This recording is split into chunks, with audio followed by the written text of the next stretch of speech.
And then this is the highest level. This is the service technician level. The service technician would have access to everything the operator does, everything the supervisor does, and then he has access to this as well. And on this screen here, you see it has an install date, the last date that preventive maintenance was done. You're going to have your total life counter here, how many strokes the press has done since day one. Home calibrate, when you want to calibrate the press back to 0 to make sure everything's working properly for your stroke and your position as you're going through that stroke. Next, we have the feature set screen. This is a service technician's level.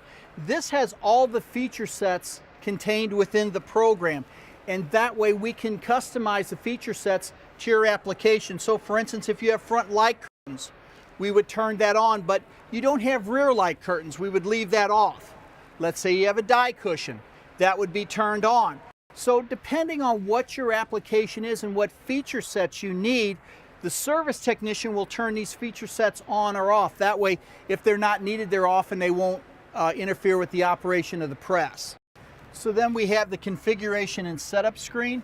Now this screen is really set up at the factory. Your company or your maintenance people will never have to do anything with this particular screen, but we set like the maximum tonnage of the press, oil temperature, max temperature for the oil, things like that, the maximum running speed.